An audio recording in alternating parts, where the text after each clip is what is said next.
আসসালামু আলাইকুম প্রিয় এইচএসসি 24 ব্যাচের শিক্ষার্থীরা, আমরা তোমাদের জন্য আজকে হাজির হয়েছি পৌরনীতি দ্বিতীয় পত্রের 7টি সৃজনশীল টপিক নিয়ে। সো আজকের এই ভিডিওতে আমরা আলোচনা করব পৌরনীতি দ্বিতীয় পত্র থেকে কোন 7টা সৃজনশীল তোমাকে পড়তে হবে এবং কোন 7টা সৃজনশীলের টপিক পড়লে তুমি শতভাগ কমন পাবে।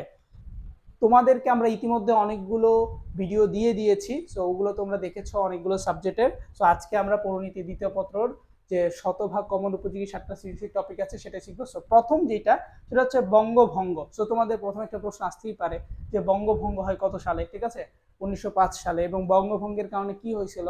দুইটা বাংলা আলাদা হয়ে গেছিল, অর্থাৎ পূর্ব বাংলা পশ্চিম বাংলা আলাদা হয়ে গিয়েছিল। ঠিক আছে, এবং এর কারণটা কি ছিল, ফলাফল কি ছিল, এটা পড়বে। দেন লাহোর প্রস্তাব দেওয়া হয় 1940 সালে। শেরে বাংলা একে ফজলুল হক হচ্ছে লাহোর প্রস্তাব দিয়েছিলেন ভারতের লাহোরে, সরি পাকিস্তানের লাহোরে। দেন জিন্নাহর দ্বিজাতি তথ্য।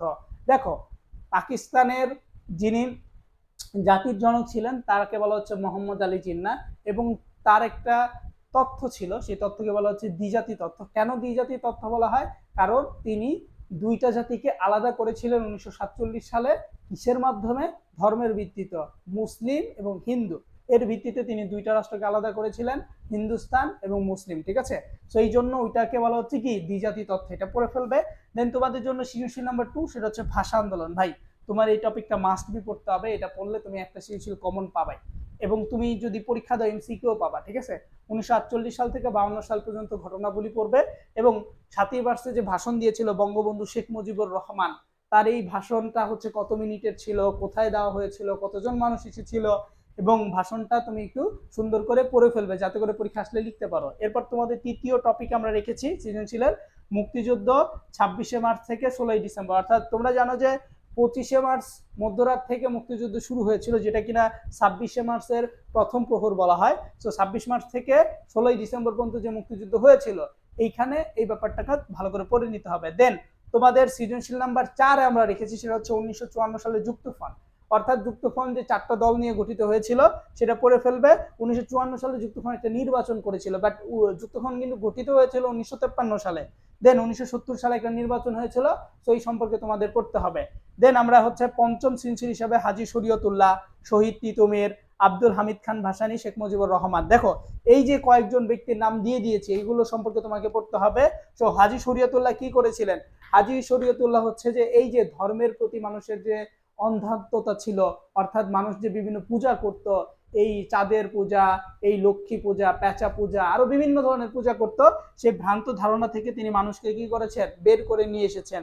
দেন শহীদ তিতুমির কি ছিলেন? ব্রিটিশদের বিরুদ্ধে যুদ্ধ করেছিলেন। তিনি একটা বাঁশের কেল্লা নির্মাণ করেছিলেন, যেটা কিনা নারকেল জিঞ্জিরে অবস্থিত ছিল।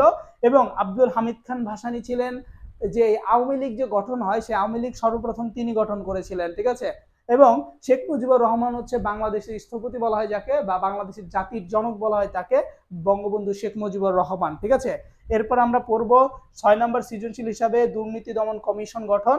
তোমরা কিন্তু জানো যে দুর্নীতি দমন কমিশন সম্পর্কে, এবং তোমরা হচ্ছে কি এই গঠন, এটার হচ্ছে ক্ষমতা এবং তার কার্যকর এই সম্পর্কে পড়বে।